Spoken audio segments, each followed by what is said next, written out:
प्रदेश सचिवालय में पथ परिवहन निगम की समीक्षा बैठक का आयोजन किया गया। बैठक की अध्यक्षता परिवहन मंत्री विक्रम सिंह ठाकुर ने की तथा मुख्यमंत्री जयराम ठाकुर भी विशेष रूप से बैठक में रहे उपस्थित। समीक्षा बैठक समाप्त होने के बाद मुख्यमंत्री जयराम ठाकुर ने मीडिया से रूबरू होते हुए कहा कि आज की बैठक में परिवहन कर्मचारियों से संबंधित तथा परिवहन को सुदृढ़ करने के चलते कई अहम मुद्दों पर चर्चा की गई। बसें कब चलेंगी ये निर्णय तो कल कैबिनेट में करेंगे, लेकिन एचआरटीसी हमारी जीवन रेखा है एक तरह की हिमाचल प्रदेश में, और जहां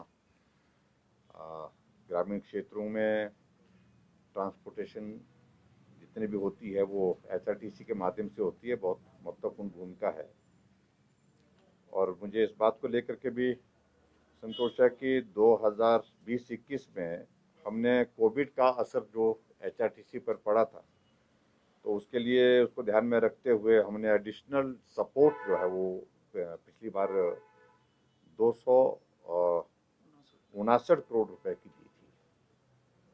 और हमें मालूम है कि क्योंकि इसके बिना जो है वो संभव नहीं है। दुर्गम क्षेत्र और कनेक्टिविटी हिमाचल प्रदेश में एकमात्र जरिया है वो हमारी एचआरटीसी की बसें हैं और प्राइवेट बस ऑपरेटर जो भी जितने हैं इसमें। अभी आज हमने कुछ चीज़ों को लेकर के निर्णय लिए हैं और उन चीज़ों को लेकर के एचआरटीसी के कुछ इश्यूज हमारे ध्यान में थे। एक तो उनके जो पेंडिंग अलाउंसेस हैं उसके बारे में हमने ये तय किया कि अब धीरे धीरे उसमें फेज्ड मैनर में जो है उनको हमने उसमें बोला है कि उसमें आप प्रायोरिटी जो है वो तय करें, क्योंकि वैसे अमाउंट के हिसाब से अगर देखें तो वो बड़ा अमाउंट बन रहा है। तो ऐसे में फेज्ड मैनर में उसमें जो है अलाउंसेस जो पेंडिंग है उनको हम देने का प्लान करेंगे। दूसरे जो एक इमीडिएट जो लग रहा है हमको, जो मेडिकल रिम्बर्समेंट जो पेंडिंग है उनकी लगभग 6 करोड़ से ऊपर का अमाउंट है वो एम्प्लॉयज एंड पेंशन बोथ दोनों का, तो उसको हम इसी महीने जो उसको क्लियर कर देंगे, ये भी हमने उसमें स्पष्ट किया है। इसके अतिरिक्त जो है वो सीएम अनाउंसमेंट्स जो मुख्यमंत्री जयराम ठाकुर ने कहा कि एक दिवसीय दौरे पर वो आज चंडीगढ़ जा रहे हैं। इस दौरे के दौरान वहां पार्टी कार्यक्रम में हिस्सा लेंगे।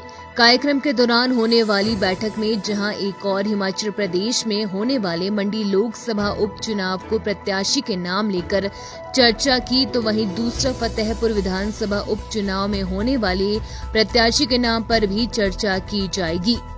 हालांकि चुनावों की तिथियां चुनाव आयोग द्वारा तय होनी है, परंतु पार्टी अपने स्तर पर तैयारियां मुकम्मल करना चाहती है। चंडीगढ़ की बैठक हमारी रूटीन की है और पार्टी की बैठक है। पार्टी के कार्यक्रम आने वाले समय के लिए निर्धारित होंगे, क्योंकि पार्टी के कार्यक्रम का जो शेड्यूल निर्धारित हुआ था और हमारे सरकारी कार्यक्रम का जो शेड्यूल निर्धारित हुआ था इन दिनों में, वो कोविड के चलते जो है प्रभावित हुआ है और उसमें से बहुत सारे कार्यक्रम हमको स्थगित करने पड़े, कुछ कार्यक्रम हमको रद्द करने पड़े।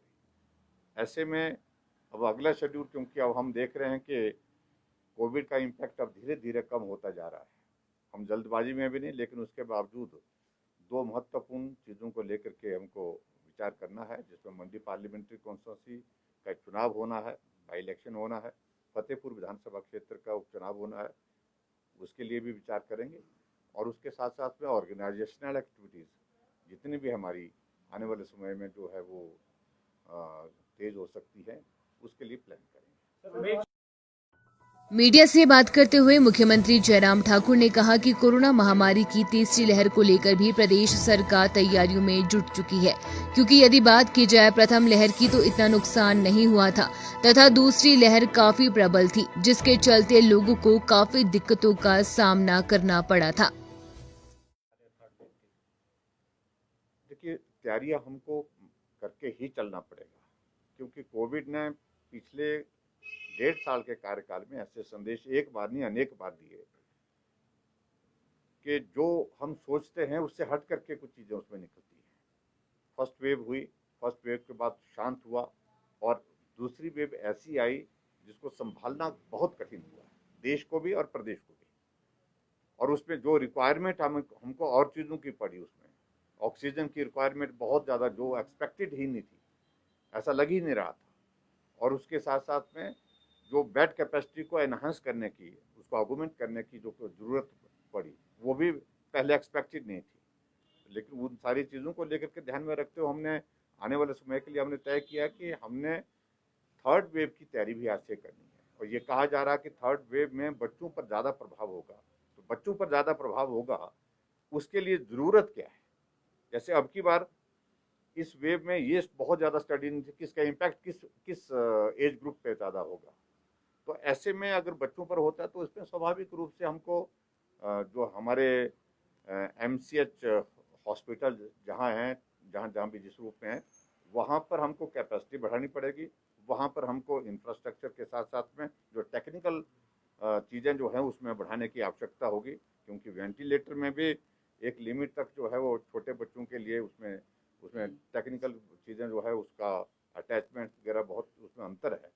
तो इसलिए वो सारी चीज़ों को लेकर के हमको करना पड़ेगा उस तरह से हमने कहा कि एक बार सब की सब चीज़ें हम तय कर लें कि रिक्वायरमेंट हमारी क्या होगी, वो प्रोक्योर कहाँ से होगी, और प्रोक्योर करने के लिए कितने दिन के अंदर प्रोक्योर हो सकती है, उन सारी चीज़ों की तैयारी करने की ज़रूरत है। आज से ही तैयारी करने की ज़रूरत है, नहीं तो ऐसी जैसे आपकी सेकंड वेव में पूरे देश भर में अफरा तफरी, ऑक्सीजन का सिलेंडर नहीं मिल रहा है, सिलेंडर मिल रहा तो उसका रेगुलेटर नहीं मिल रहा है, तो ऐसी चीज़ें बहुत सारी आई। तो ऐसे में ये सब करने की जरूरत है। देखिए, इस बारे में टिप्पणी कर चुनाव आयोग तय करेगा तारीख, उसके बाद हम हालात देखेंगे कैसे कैंपेन प्लान करनी, कोविड की सिचुएशन को ध्यान में रखते हुए ही प्लान करेंगे। Thank you please.